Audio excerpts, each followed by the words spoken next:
Oke, halo teman-teman semuanya. Di kesempatan pada hari ini, saya Rani bersama dengan Romo Murti. Di sini kami akan membicarakan seputaran bagaimana bidang usaha di bagian sinematografi. Oke. Begitu. Jadi kita langsung saja. Mungkin Romo boleh perkenalan sedikit. Oke. Nama juga tempat tinggalnya di mana, terus Oke. latar belakang pendidikan. Baik, saya namanya Romo Murti Hadi Wijayanto dari Serikat Yesus. Nama belakang saya ada SJ-nya. Nah, jadi dari Serikat Yesus, panggil aja Moti. Nama Moti, saya ya? Moti itu Romo Murti. Oh, Moti, Nah, Romo Murti gitu. jadi Singkatan itu ya, Moti berarti? ya. Jadi kalau udah Moti nggak usah pakai Romo, jadi pada bingung ya. Oh iya, iya. Baik, saya sudah sekarang tinggal di di komunitas di Jalan Bener 20, tetapi bekerja di lingkungan Sanata Dharma ini, juga masih di dunia audiovisual. Itu yang menjadi kekasan pekerjaan saya dari dulu. Dulu sebelumnya di SAV Puskat. Ya, sekarang Puskat di bawah Sanata Dharma. Jadi sekarang saya bekerja di studio audiovisual Universitas Sanata Dharma. Oh, iya. Itu yang sekarang saya kerjakan dan juga saya tinggal, dan ya ini yang masih terus dari dulu sampai sekarang saya kerjakan. Ya. Mungkin bisa diberitahu juga Pak pendidikan terakhirnya. Oke, pendidikan akhir. Ya, saya orang Magelang, kelahiran di Magelang, dan SD, SMP, SMA baru masuk seminari di Mertoyudan di Magelang juga. Lalu saya masuk ke Serikat Yesus, pernah belajar di STF Triarkara di Jakarta 4 tahun, S1 saya di situ. Lalu ke teologi di Fakultas Teologi Sanata Dharma. Oh iya. Ya, di situ. Lalu saya bekerja di dunia perfilman sejak menjadi pastor. Ya, tahun 98 saya sudah menjadi pastor. Lalu sampai sekarang saya bekerja di studio audiovisual yang dulu Puskat, sekarang Universitas Sanata Dharma ini. Oh. Dan pendidikan terakhir saya S2 di Sekolah Film Internasional di Paris, Prancis. Ya, S2 saya MFA Fine Art, Ya. Master of Fine Art di bidang perfilman. Saya mendalami penyutradaraan dan penulisan naskah. Oh, oke. Wah, sangat bagus sekali ya teman-teman, prestasinya lumayan.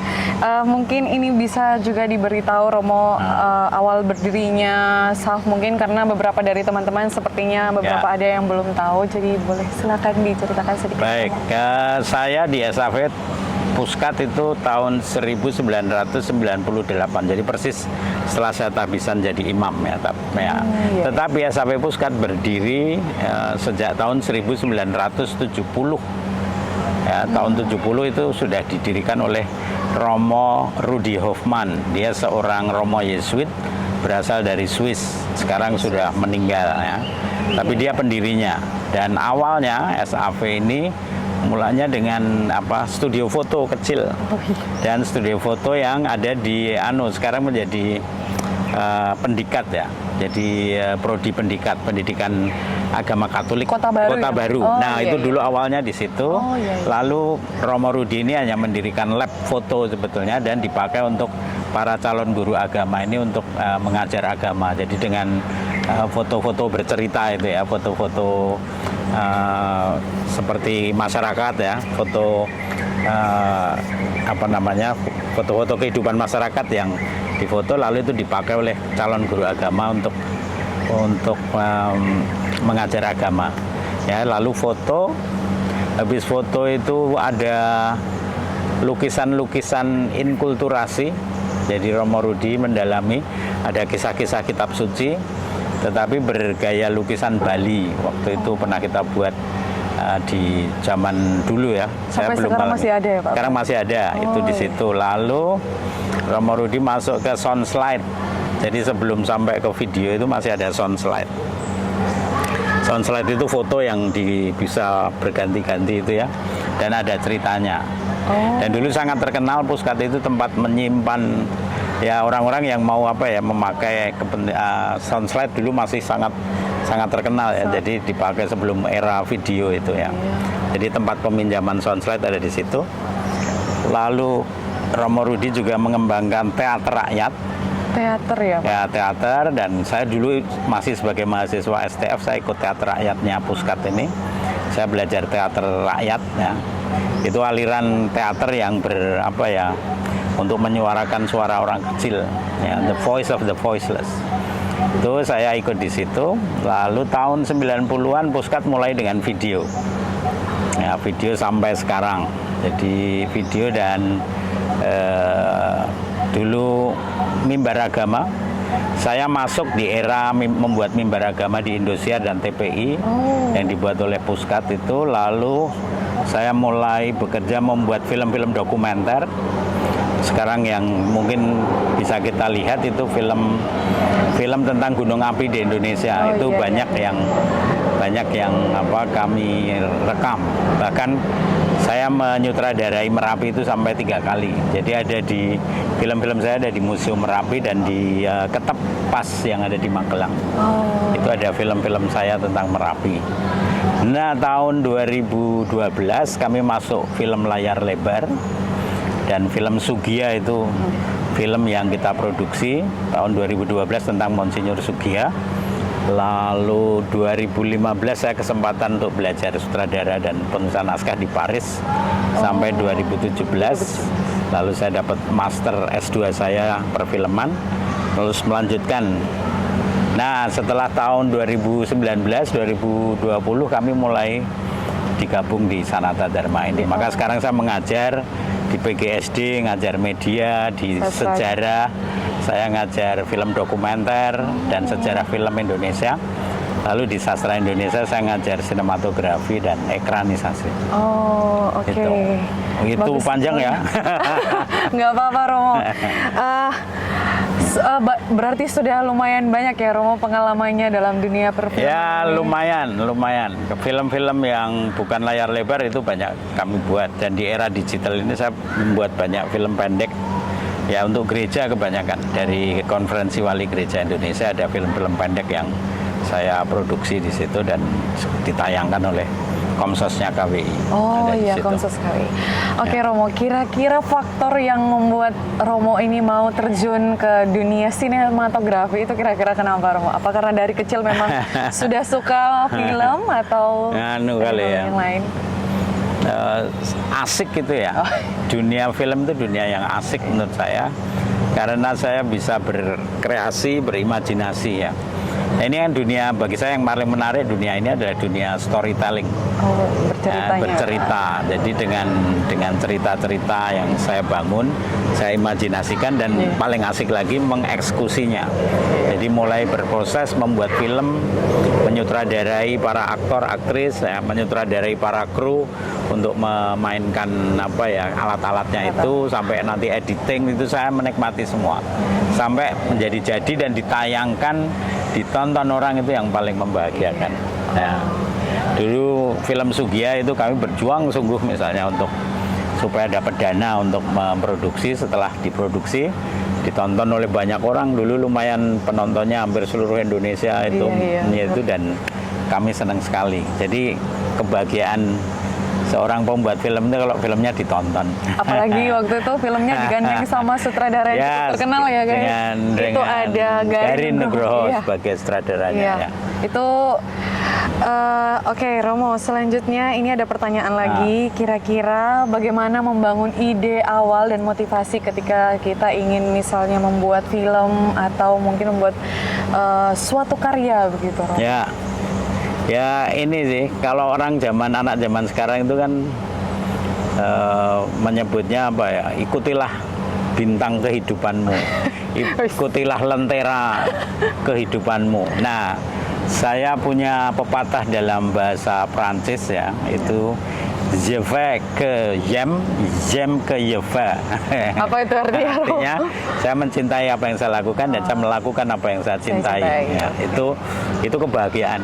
Ya, jadi orang-orang muda menurut saya temukan apa yang kamu cintai di dalam hidup ini dan lakukan itu ya, dan bekerjalah, berkarya, berwirausahalah di bidang yang kamu sukai. Kalau kamu nggak suka juga agak susah ya untuk bisa berkreasi, berkembang. Tapi kalau kamu menemukan apa nih yang saya suka dan saya menemukan potensi-potensi di situ, mungkin saya akan menggeluti dunia itu dengan bahagia. Jadi saya melakukan apa yang saya cintai dan mencintai apa yang saya lakukan, itu kebahagiaan tertinggi. Itu saya kira. kuncinya juga ya Romo. Oke. Ya. Kira-kira Romo, apa hambatannya ketika mungkin membuat film atau memproduksi suatu film, apa mungkin dari segi dananya atau dari krunya atau seperti apa Romo? Kira-kira hambatannya? Ya, hambatannya sekarang ini dunia film tetap mahal ya. Iya. Hambatannya paling terhambat itu ya soal dana. Dana. Jadi ya, kemampuan seorang sutradara, seorang produser itu bisa kreatif di dalam berkarya, tapi juga dibutuhkan kemampuan untuk menjalin relasi dengan banyak orang, sehingga di situ sebenarnya sumber-sumber dana bisa kita cari di situ ya.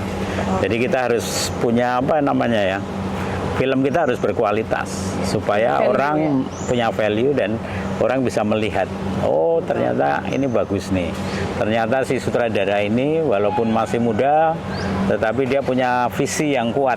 Nah ini yang akan dilihat oleh para produser yang notabene adalah para pemegang uang itu. Jadi dunia film, dunia berkarir sebetulnya, karir menjadi sutradara itu dikenal lewat karya-karyanya. Kalau orang senang dengan karya-karyanya, dia akan lebih mudah untuk berrelasi dengan para produser, berjumpa dengan sumber-sumber dana itu, dan dana akan mengalir kalau kita mencarinya. Apalagi kalau filmnya itu cukup berdampak juga berdampak ya pada Pak, masyarakat luas itu, dan itu biasanya akan dicari oleh orang-orang yang punya duit untuk menyampaikan pesan-pesan. Oke. Ya, oke, terakhir ya Romo, kira-kira boleh dikasih apa prinsip atau nilai-nilai yang bisa dikasih untuk teman-teman semua mungkin yang menonton, apa saja prinsip dan nilai-nilai yang harus dimiliki sebagai seorang misalnya yang berwirausaha khususnya di bidang sinematografi. Oke. Kalau mau berkarir sebagai sutradara itu harus punya keywords, kata kunci kayak iklan Sprite. Tahu nggak? Zaman dulu iklan Sprite itu kata kuncinya ku tahu yang ku mau. Jadi seorang sutradara harus ngerti apa yang dia inginkan. Jadi gambar itu sebelum film harus ada di sini nih. Dan gambar ini harus bisa ditransfer pada krunya yang saya mau yang seperti ini. Maka seorang sutradara harus tahu apa yang dia mau. Jadi kalau saya pengen gambarnya seperti ini, dia harus mentransfer gambar itu ke dalam kru dan kepada para pemainnya juga. Saya pengen aktingmu kayak gini nih. Ya. Nah supaya gambar ini film ini kan seni kolaboratif. Jadi ada seni peran, ada seni kamera, ada seni bercerita, ada seni lighting, ada seni suara sound dalam merekam ini. Berarti mencakup banyak hal. Jadi seorang sutradara harus paling tidak menguasai seluruh bidang itu ya. Lalu ya yang paling dia kuat adalah ya penyutradaraan itu sendiri tentu saja, dan dia sebagai sutradara harus tahu apa yang saya inginkan sendiri. Sering banyak orang muda yang nggak tahu saya pengen apa sih gitu ya. Iya betul, apalagi karena disuguhkan dengan banyak pilihan, jadi bingung gitu kadang. Nah, kita di dalam kehidupan ini harus tahu apa yang mau saya lakukan, apa yang saya inginkan, dan itulah yang diwujudkan. Langsung eksekusi gitu berarti Romo. Ya tentu dengan strategi ya, tidak mungkin langsung eksekusi ya, tapi diperhitungkan, semua direncanakan dengan baik, dan seni manajemen untuk sampai ke eksekusi itu yang saya kira penting di situ. Ada tidak Romo etika-etika yang penting dan perlu sebagai seorang yang ingin berwirausaha di bidang sinematografi ini, Romo? Etikanya adalah tentu ada etika bisnis sendiri. Tetapi etika bisnis ini kan etika terapan dari sebetulnya etika umum, etika kemanusiaan. Jadi kita nyebutnya bonum commune, kebaikan umum. Kebaikan yang dirasakan oleh semua orang. Jadi ya ikutilah nilai-nilai itu. Ya, kalau orang merasa kamu korupsi itu jahat, ya jangan pernah korupsi. Berarti dibutuhkan kejujuran ya, tanggung jawab juga ya Romo ya. Bahwa memarkup anggaran itu jahat, jangan pernah memarkup. Juga kalau dalam dunia film ini kan attitude sangat diperhitungkan. Jadi kalau produser melihat sutradaranya attitude-nya buruk, dia nggak akan dipakai lagi tuh. Iya betul. Zaman sekarang. Dulu memang ya sutradara sering maha kuasa ya. Zaman sekarang nggak bisa. Karena merasa lebih tinggi ya, gitu ya. Karena merasa tahu semuanya, lalu merasa hebat, dan dia yang punya film lalu seringkali terlalu tinggi dia. Nah, zaman sekarang attitude itu sangat diperhitungkan oleh apalagi dalam para menjalin produsen. relasi dengan apalagi, banyak sponsor-sponsor gitu ya, Romo, ya. Kadang harus sungguh menjadi orang miskin yang direndahkan itu ya, itu harus dialami oleh seorang sutradara. Romo pernah mengalami, Romo? Walah ya, hampir tiap hari ketika mencari uang itu ya, saya harus ketemu orang-orang kaya yang melihat saya dengan siapa sih lo gitu ya. Kalau diterjemahkan tuh wajahnya siapa sih lo gitu ya. Tapi pas lihat kualitas filmnya itu, mungkin mereka baru akan. Ya kita harus hanya bisa membuktikan dengan karya. Karya, betul sekali. Tanpa karya ya kita nggak akan susah dapat duitnya juga. Oke. Oke, terima kasih banyak ya Romo, banyak sekali hari ini pengetahuan baru khususnya bagi kami anak muda yang baru ingin terjun di dunia sinematografi. Untuk itu terima kasih Romo sudah meluangkan waktunya. Selamat berkarya. Ya.